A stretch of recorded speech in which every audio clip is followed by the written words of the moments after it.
তো আজকে হচ্ছে নীল পুজো। তো আজকে গৌরীগঙ্গার আসার কথা আছে। তো আমি ঠিক জানতাম না আজকে গৌরীগঙ্গা আসবে। তো আমার বরের একটা স্টুডেন্ট এসে আমাকে জানালো যে বৌদি আজকে গৌরীগঙ্গা আসছে, হাফ রাস্তায় চলে এসছে। আর বাড়িতে আমার শাশুড়িও ছিল না, কেউ ছিল না। আমি ঝপঝপ করে তাও জোগাড় করেছি, খুব তাড়াহুড়ো করে জোগাড় করেছি। এদিকে গৌরীগঙ্গা ঢুকে গেছে, মানে চলে আসছে। তো এদিকে শাঁখ ঘন্টা বাজিয়ে ওদেরকে মানে স্বাগত জানালাম। ওরা এসে এবারে পিঁড়ির উপরে দাঁড়াবে। ওরা একটু নাচ করছে, নেচে টেচে ওরা পিঁড়ির উপরে দাঁড়াবে। তারপরে ঘটি জল দিয়ে আমি ওদের পাটা ধুয়ে তারপরে ঘরে বসাবো।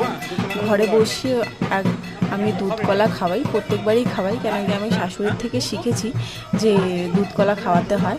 আমি জানতাম না, প্রথমবার আমি শাশুড়িকে দেখেছিলাম, তারপর থেকে আমি জেনে গেছি যে দুধ কলা খাওয়াতে হয়। তারপরে আগের বছর শাশুড়ি ছিল না, তাও আমি দুধ কলা খাইয়েছিলাম, তাই আমি প্রত্যেক বছরই খাওয়াই। তো ঝপ করে বর দুধ আর কলা এনে দিয়েছিল, আমি বলেছিলাম বলে।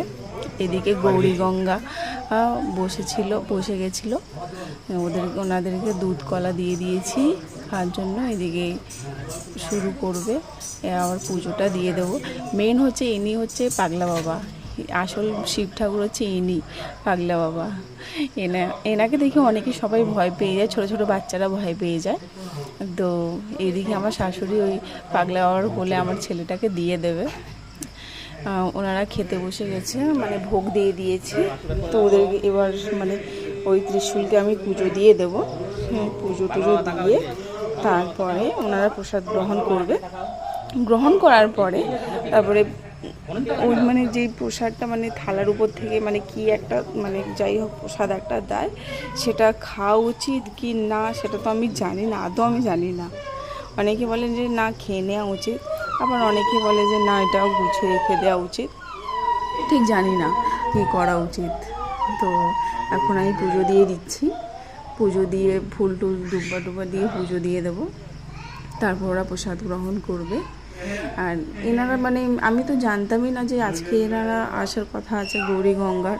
আমি একদম খেয়াল নেই। সকালে উঠে স্নান টান করে সব পুজো টুজো আমার দেওয়া হয়ে গেছে, কিন্তু রান্না বান্না হয়নি, সেরকম খাওয়া দাওয়াও কিছু হয়নি। এই জন্য আমি ভাবলাম যে একদিক থেকে আমার খাওয়া দাওয়া হয়নি, খুবই ভালো হয়েছে। না হলে খেয়ে নিলে অবস্থা খারাপ হয়ে যেত, ভাবতাম যে খাওয়া হয়ে গেছে। এদিকে আমি পুজো দেওয়া হয়ে গেছে। তো ওনাদের মানে প্রসাদ গ্রহণ করা হয়ে গেছে। ওনাদের এবার আমি হাতটা ধুইয়ে দেবো। ওদের খাওয়া দাওয়া হয়ে গেছে, আমাকে প্রসাদ দিয়ে ওনারা এবার বেরিয়ে গেছেন। মানে আরও বাড়ি বাড়ি যেতে হয়, তো